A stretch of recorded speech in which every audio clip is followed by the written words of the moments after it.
अगर मैं बोलूँ कि आपका मोबाइल आप ही से सीखता है, किसी और से नहीं, उसके अंदर कोई भी प्री डिफाइंड पहले से कोई रूल्स नहीं होते, जो आप उसको करके दिखाओगे वहाँ से ही वो सीखता जाएगा। सो ये कोई मैजिक नहीं है, इसे मशीन लर्निंग बोलते हैं। So welcome back to digital coach studio, my name is Sahil. So आप तो मुझे जानते ही होंगे ना।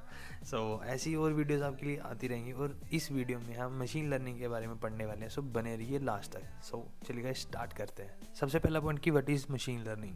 मशीन लर्निंग एक ऐसी टेक्निक है जिसमें मशीन एक्सपीरियंस से सीखती है, प्री डिफाइंड रूल से नहीं। जैसे आजकल ट्रेडिशनल प्रोग्रामिंग है, उसके अंदर पहले से ही रूल्स डिफाइन होते हैं, वो उन रूल्स के बेसिस पे हमें आउटपुट प्रोवाइड करवाता है। लेकिन जो मशीन लर्निंग है वो बिल्कुल इसका ऑपोजिट है। जैसा हम उसको डेटा प्रोवाइड करवाएंगे वो उसको ऑब्जर्व करता है, अपने आप रूल सीखता है और हमें आउटपुट उसी हिसाब से प्रोवाइड करवाता है। जैसे ह्यूमन अपने आप प्रैक्टिस कर करके सीखता है, जैसा वो ऑब्जर्व करता जाएगा, जैसा उसको डेटा मिलता जाएगा उसी हिसाब से ह्यूमन सीखता है, वैसे ही मशीन लर्निंग भी है। मशीन लर्निंग को हम जिस हिसाब का डेटा प्रोवाइड करवाएंगे वो उसी हिसाब से सीखता जाएगा। जैसे रियल लाइफ एग्जांपल देखते हैं। जैसे मैं नेटफ्लिक्स यूज़ करता हूँ, मैं एक्शन मूवी से ज़्यादा हॉरर मूवीज़ देखता हूँ। सो नेटफ्लिक्स मुझे ऑटोमेटिकली जब मैं नेक्स्ट टाइम कभी भी मूवी सर्च करने लगूँगा तो मुझे सजेशन में ऑटोमेटिकली हॉरर मूवी शो करवाना लग जाएगा, क्योंकि मेरा इंटरेस्ट उसके अंदर ज़्यादा है। ठीक है।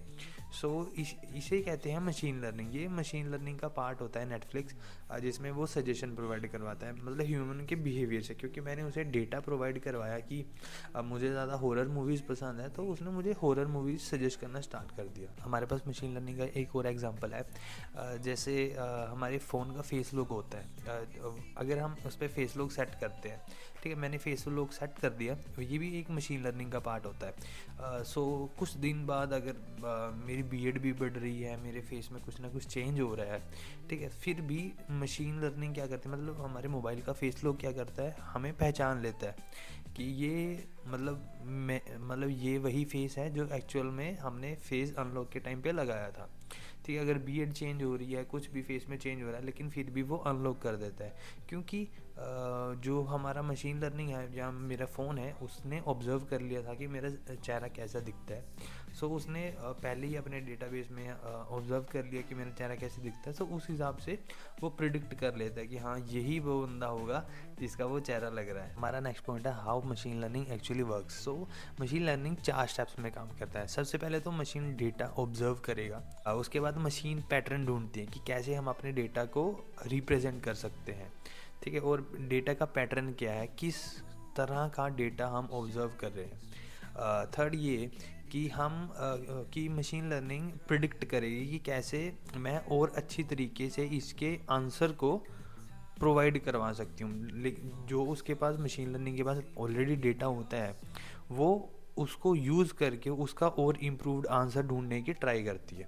ठीक है, और फोर्थ स्टेप, जब भी मशीन लर्निंग हमें आउटपुट प्रोवाइड करवाएगी वो आउटपुट से भी सीखता है कि मैंने उसको कैसी आउटपुट प्रोवाइड करवाई और उस आउटपुट को मैं और कैसे इम्प्रूव कर सकती हूँ। मशीन लर्निंग भी काफ़ी सारे पार्ट्स में डिवाइड होती है। सो इसके भी बहुत सारे टाइप्स होते हैं। सो चलो एक एक करके हम इसके सारे टाइप्स को कवर अप करते हैं। हमारे पास सबसे पहला टाइप है सुपरवाइज्ड लर्निंग, जिसके अंदर जो मशीन होती है वो लेबल्ड डेटा से सीखती है। सो मशीन को पहले ही लेबल किया जाता है, मतलब मशीन को सिखाया जाता है कि एक ईमेल स्पैम है, ये स्पैम ईमेल नहीं है। सो जब भी हमारे पास किसी भी तरह की ईमेल आती है तो मशीन लर्निंग, हमारा सिस्टम ऑटोमेटिकली उस लेबल्ड के थ्रू सीख जाता है कि ये स्पैम ईमेल है और ये स्पैम ईमेल नहीं है। हमारे पास सेकंड टाइप है अनसुपरवाइज्ड लर्निंग, जिसके अंदर मशीन को कोई भी लेबल नहीं दिया जाता, मशीन खुद ब खुद अपने आप उस डेटा का पैटर्न बना देते हैं। जैसे रियल लाइफ एग्जांपल देखते हैं, जैसे हमारी फ़ोटो गैलरी होती है, ठीक है, जैसे हमारे मोबाइल में गैलरीज हैं, गूगल फ़ोटोज़ हैं, उसके अंदर क्या होगा, वो अपने आप ग्रुपिंग कर देता है फेज वाइज। मैं कभी मतलब हम उसको नहीं बताते, हम मतलब मशीन को या अपने फ़ोटोशॉप को नहीं बताते कि मेरा नाम साहिल है, या फिर मेरे फ़ोन में अकेली मेरी फ़ोटोज़ तो नहीं होंगी, मेरे फ्रेंड्स की भी होंगी। सो मेरी मशीन ऑटोमेटिकली क्या करता है, वहाँ पे फेस का ग्रुप बना देता है। जो भी उसको सिमिलर फेस दिख रहे होंगे, मतलब उसने मेरे फेस का अलग ग्रुप बना दिया, उस पर मैं क्लिक करूँगा तो वहाँ पे सारा मेरी ही फ़ोटोज़ का डेटा आता रहेगा, ठीक है, वहाँ मेरी फ़ोटोज़ दिखती रहेंगी।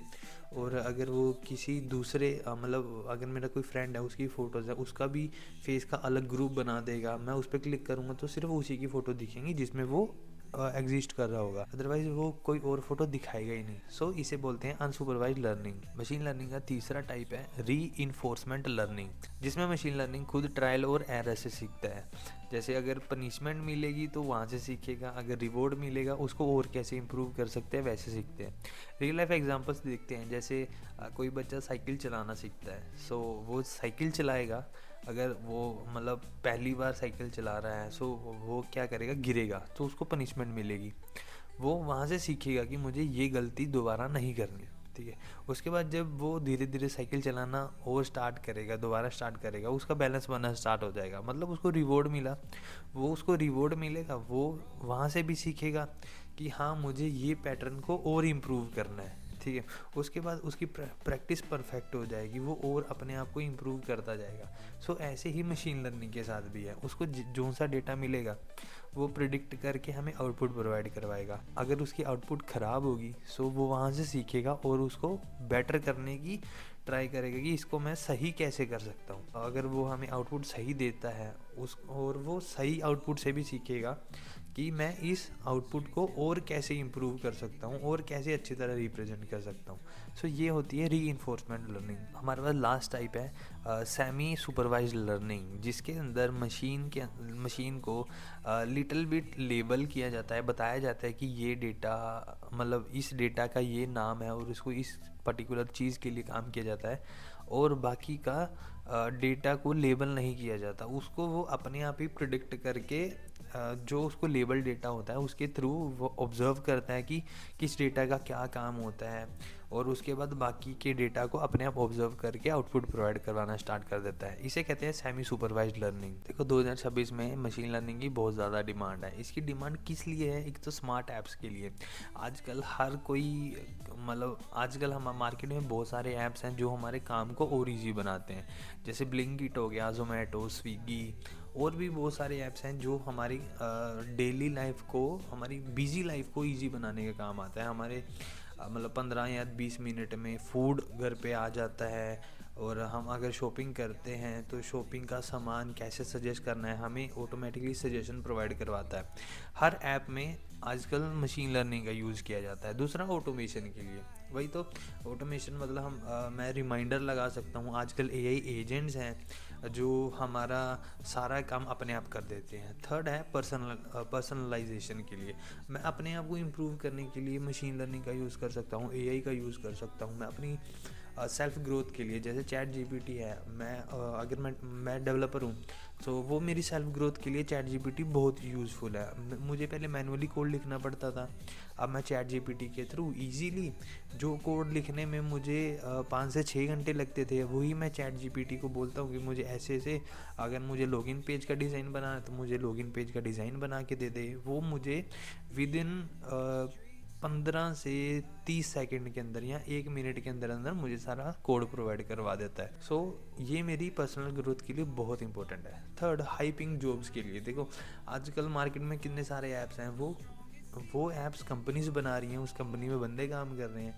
अगर मेरे को मशीन लर्निंग के बारे में अच्छी नॉलेज होगी और मैं उसको और इम्प्रूव कर सकता हूँ, मेरे अंदर क्रिएटिविटी है, सो मैं वहाँ पे जाके जॉब कर सकता हूँ और अपनी सेटिस्फाइड सैलरी गेन कर सकता हूँ। सो अगर हम मशीन लर्निंग में अपना करियर बनाना चाहते हैं तो उसके लिए हमें पाइथन आना बहुत ज़रूरी है, ठीक है। पाइथन और लॉजिक बिल्डिंग बहुत ज़रूरी है। थर्ड, डेटा अंडरस्टैंडिंग होनी चाहिए, हम डेटा को ऑब्जर्व कर सकें, उसको असली पैटर्न में कैसे बना सकें, उस चीज़ का होना बहुत ज़रूरी है। मशीन लर्निंग का ये मतलब नहीं है कि अगर मशीन लर्निंग आ गई या फिर एआई आ गया वो ह्यूमंस को रिप्लेस कर देगा ना।